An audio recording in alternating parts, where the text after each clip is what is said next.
दोस्तों, कहानी शुरू करने से पहले कमेंट में नमो बुद्धाय लिखकर वीडियो को लाइक और सब्सक्राइब जरूर करें। तो चलिए शुरू करते हैं इस कहानी को। एक बार एक बहुत ही दुखी व्यक्ति एक महात्मा के पास आकर कहता है, मैं अपने जीवन से बहुत दुखी हूं। मैं अपनी बीवी, बच्चों और अपने परिवार को भी खुश नहीं रख सकता। मैं अपने लिए भी कुछ नहीं कर पा रहा। कभी कभी तो मुझे अपनी जिंदगी को खत्म कर देने के भी ख्याल आते हैं।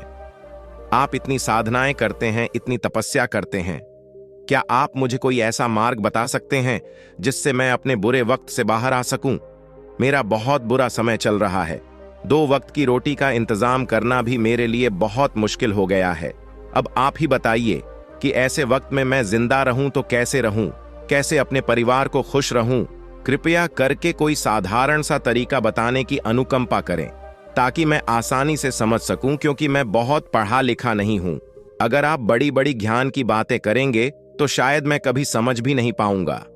यह सुनकर महात्मा ने मुस्कुराते हुए कहा कि तुम एक काम कर सकते हो। मेरा उसने सामने की तरफ इशारा करते हुए कहा कि उस ऊंची पहाड़ी पर एक मंदिर है और उस मंदिर के पास चींटियां का एक घर है जहां पर हजारों चींटियां रहती हैं। तुम्हें सुनने में बड़ा अजीब लगेगा, लेकिन वो चींटियां उस मंदिर की जमीन को खराब कर देती हैं। उस मिट्टी की उपजाऊ शक्ति वो खत्म कर देती है, जिसके कारण वहां पर कोई भी पेड़ या कोई भी घास पनप नहीं पाती है।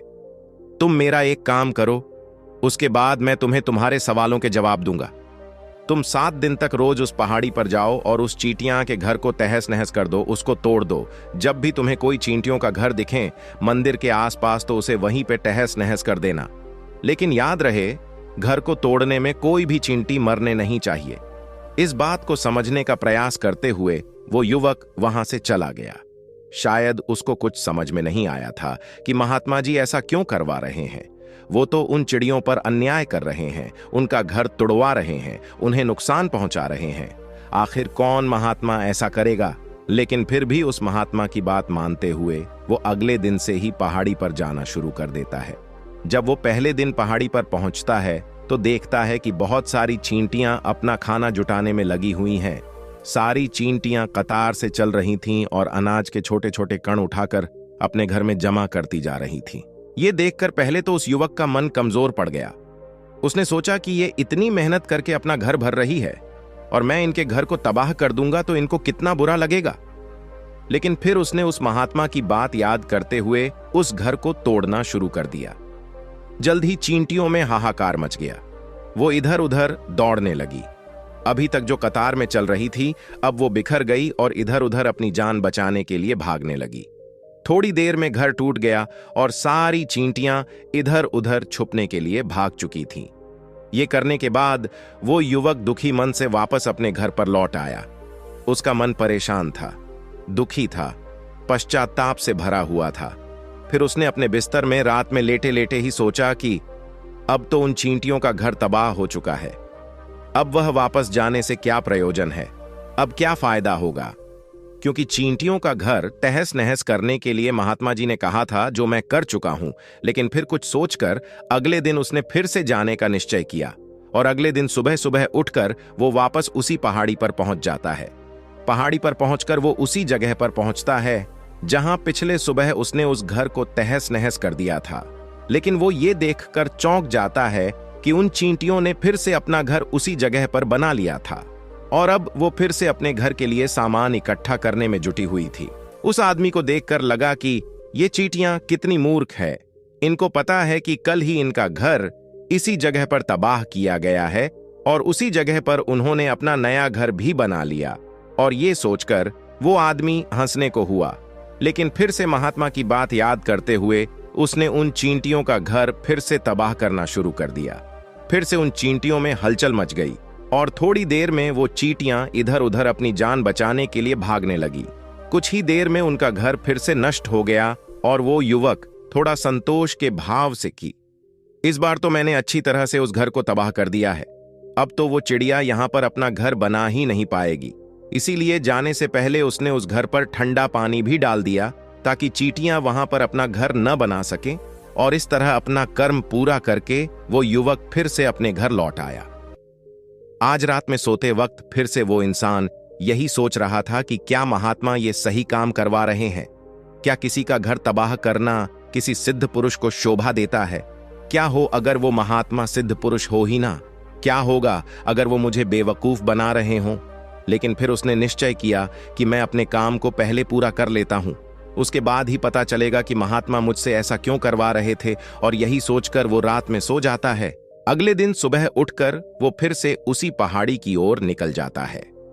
पहाड़ी पर पहुंचकर वो उसी जगह पर पहुंचता है जहां पर उसने उनके घर को तबाह कर दिया था, और वो ये देखकर खुश हो जाता है कि वहां पर कोई भी घर नहीं था। सारी चींटियां वहां से भाग चुकी थीं। अब उसने सोचा कि अब मेरा रोज रोज आने का क्या प्रयोजन, क्योंकि चींटियां तो अपना घर बदल चुकी हैं और महात्मा जी ने मुझे 7वें दिन आने के लिए कहा था। लेकिन आज तो तीसरा ही दिन है, अब बाकी 4 दिन वापस आने का क्या प्रयोजन। और यही सोचकर उसने निश्चय किया कि यहां से वो सीधा उसी महात्मा के पास जाएगा और उनको ये सारी खबर बता देगा। जब वो वापस मुड़कर उस पहाड़ी से उस महात्मा की कुटिया की तरफ जाने लगा तो उसने देखा तो अचानक उसकी नजर एक और घरौंदे पर पड़ी, जो कि चींटियों का ही बनाया हुआ था। मतलब कि वो घरौंदा चींटियों ने ही बनाया था और अब वो चींटियां नए घर में वास कर चुकी थीं। ये नया घर उनके पुराने घर से थोड़ी ही दूरी पर था, और जब उसी युवक की नजर उस घरौंदे पर पड़ी तो उसने सोचा कि शायद महात्मा को पता था कि ये चींटियां अपना घर यहां से बदलकर किसी दूसरी जगह पर बना लेगी, इसीलिए उन्होंने मुझे 7वें दिन आने के लिए कहा था। और ये विचार करके वो उसका नया घर भी तोड़ने के लिए पहुंच जाता है। जब वो वहां पहुंचा तो चींटियां उसी तरह अपने कार्य में लगी हुई थीं। वो अपने लिए खाना इकट्ठा कर रही थी और अपने घर में जमा करती जा रही थी। जो पुराना घर टूटा था वहां भी अनाज के कारण बचे हुए थे, और चींटियां वहां से भी अनाज इकट्ठा कर करके वापस अपने नए घर में ला रही थीं। अब यहाँ पर फिर से युवक का मन थोड़ा कमजोर पड़ गया, क्योंकि वो खुद भी कमजोर था, खुद भी वक्त का मारा हुआ था। इसीलिए उसके मन में उन चींटियों के प्रति दया का भाव उमड़ रहा था। उनके ऊपर उसे दया आ रही थी। वो चाहता था कि उनकी मदद करे, लेकिन वो उल्टा उनको नुकसान पहुंचा रहा था। लेकिन उस महात्मा की बात को याद करते हुए उसने फिर से उस घर को तोड़ने का निश्चय किया, और उसने इस बार बड़ी ही सावधानी के साथ बिना किसी चींटी को कोई नुकसान पहुंचाए वो घर तबाह करना शुरू कर दिया। वक्त थोड़ा ज्यादा लगा, क्योंकि किसी भी चींटी को नुकसान न पहुंचाने की शर्त महात्मा ने पहले ही रखी थी। इसीलिए उसको बड़ी सावधानी के साथ उन घरों को तबाह करना था। लेकिन आखिरकार उसने उस घर को भी तबाह कर दिया, और उस घर को तबाह करने के बाद वो बड़े ही दुखी मन से, इस बार वो पहले से भी ज्यादा दुखी था, क्योंकि उसने उनका नया घर भी तोड़ दिया था। वो उन चींटियों को बसने ही नहीं दे रहा था, और वो अब अपने आप को शैतान या दानव समझने लगा था। लेकिन फिर भी उस महात्मा की बात को मानते हुए वो अपने घर पर दुखी मन से वापस आ गया।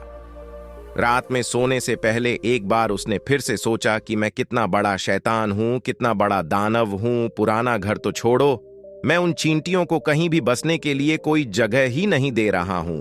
वो चींटियां मेरे बारे में क्या सोचती होंगी, वो कितना दुत्कारती होंगी उस परमात्मा को जो मेरे द्वारा ये काम करवा रहा है।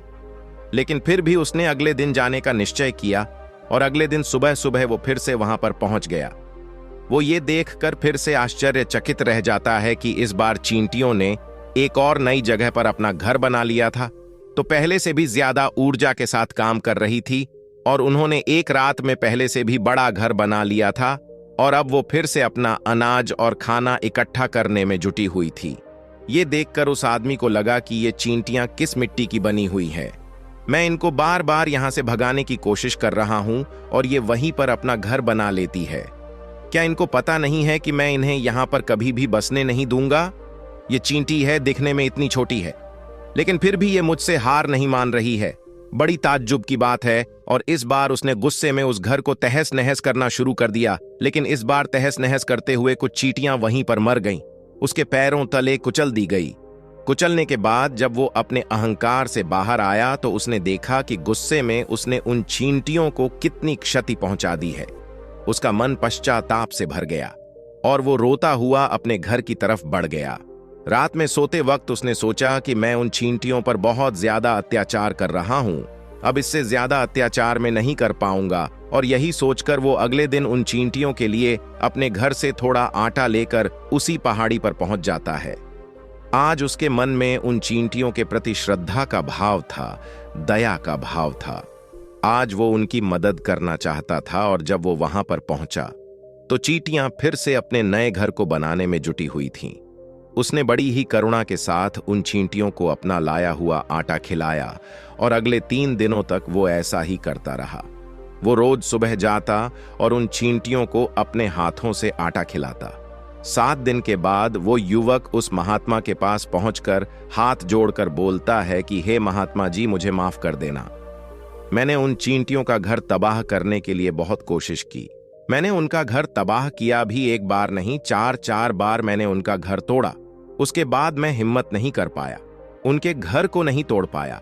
मैं समझ सकता हूं कि मैंने आपका काम पूरा नहीं किया और इसके बदले आप मुझे वो तरीके भी नहीं बताएंगे जो कि मुझे मेरे बुरे समय से बाहर निकाल सकते हैं। लेकिन मुझे इसका कोई खेद नहीं है। मुझे लगता है कि मैंने जो किया वो सही किया, इसीलिए मैं आपसे आज्ञा लेकर वापस जा रहा हूं। कृपया मुझे वापस अपने घर जाने की आज्ञा दीजिए। ये सुनकर महात्मा ने मुस्कुराते हुए कहा कि अरे बेटा, कहां चल दिए, रुको तो सही, जलपान तो कर लो, थोड़ी देर ठहर जाओ, उसके बाद चले जाना। और ये कहकर वो महात्मा उस युवक के लिए पानी लेकर आते हैं। पानी पिलाने के बाद महात्मा उस युवक से पूछते हैं कि तुम मुझे ये बताओ कि आखिर तुम उन चींटियों का घर तबाह क्यों नहीं कर सके? वो चींटियां तो छोटी छोटी हैं और तुम इतने विशालकाय हो, फिर भी तुम उन छोटी छोटी चींटियों का घर तबाह नहीं कर पाए। कहां है तुम्हारी शक्ति, तुम्हारा बाहुबल? इसका जवाब देते हुए उस युवक ने कहा कि हे महात्मा, मैंने उन चींटियों का घर तबाह कर दिया था, बार बार किया था। एक बार तो अपने गुस्से में उन चींटियों को भी मैंने हानि पहुंचा दी थी, लेकिन जिस दिन मैंने उनको हानि पहुंचाई उसी दिन मेरे को लगा कि मैं इनको क्यों हानि पहुंचा रहा हूं, क्यों इनको इतनी तकलीफ दे रहा हूं। और उसी दिन से मैंने उनको क्षति पहुंचाने की बजाय, नुकसान पहुंचाने की बजाय उनकी सहायता करनी शुरू कर दी। यह सुनकर उस महात्मा ने कहा कि यही तो सीखने की बात है। एक छोटी सी चींटी हमें जीवन का संदेश दे जाती है। मैंने तुम्हें उन चींटियों का घर तबाह करने के लिए नहीं भेजा था, मैंने तुम्हें भेजा था ताकि तुम उन चींटियों से कुछ सीख ले सको। तुम्हें क्या सीख मिली उन चींटियों से, क्या मुझे बता सकते हो? यह सुनकर उस युवक ने पूरी कहानी बयां कर दी। पूरी कहानी सुनने के बाद महात्मा ने मुस्कुराते हुए कहा कि बेटा, पहली सीख जो इन चींटियों से लेने की थी वो ये थी कि तुमने कितनी ही बार उनके घर को तोड़ने की कोशिश की, कितनी ही बार प्रयास किया कि उनका घर तबाह हो जाए, लेकिन वो हर बार अपना नया घर बना लेती थी। उन्होंने कभी भी हार नहीं मानी। अगर वो हार मान लेती तो वो चींटियां तुम्हें वहां पर नहीं मिलती। जीवन कार्यशीलता का नाम है, कर्मशीलता का नाम है। लेकिन हम मनुष्य 1-2 बार हार मिलने पर ही टूट जाते हैं, हताश हो जाते हैं और फिर जीवन में प्रयास ही नहीं करते। और कुछ लोग तो अपनी जिंदगी को खत्म करने पर उतारू हो जाते हैं। लेकिन जानवरों में तुमने एक बात देखी होगी कि वो अपना जीवन खुद से, स्वयं से कभी खत्म कर ही नहीं सकते हैं। तुमने कभी नहीं सुना होगा कि किसी जानवर ने आत्महत्या कर ली, चाहे वो जानवर कितना ही भूखा क्यों ना हो, कितना ही दुखी क्यों ना हो, लेकिन वह अपने जीवन के लिए हमेशा संघर्ष करता रहता है। लेकिन वहीं पर दूसरी तरफ हम मनुष्य 1-2 बार हताश होने पर ही अपना जीवन खत्म कर लेते हैं। जीवन तो कर्मशीलता है, कर्म करने का नाम है जीवन, और मृत्यु आखिरी विश्राम है, परम विश्राम है। इसीलिए मृत्यु से पहले कर्म करना कभी मत छोड़ना, क्योंकि मृत्यु के बाद तो तुम परम विश्राम में चले ही जाओगे। तो उससे पहले कर्म करना क्यों छोड़ रहे हो, क्यों हताश हो रहे हो? अगर तुम्हारा एक घर टूट गया है तो दूसरा घर बनाने का प्रयास करो, कोशिश करो, और कोशिश करने वालों की कभी हार नहीं होती। ये तुम उन चींटियों से देख चुके हो। देखने में तुमसे कितनी छोटी है वो चींटियां और तुम इतने बड़े हो, लेकिन उनका मन तुम्हारे मन से इतना बड़ा है, इतना विशाल है, इतना दृढ़ संकल्प ही है कि इतनी बार घर टूटने पर भी उन चींटियों ने कभी हार नहीं मानी। दूसरी सीख ही यहां से लेने की थी, वो ये थी कि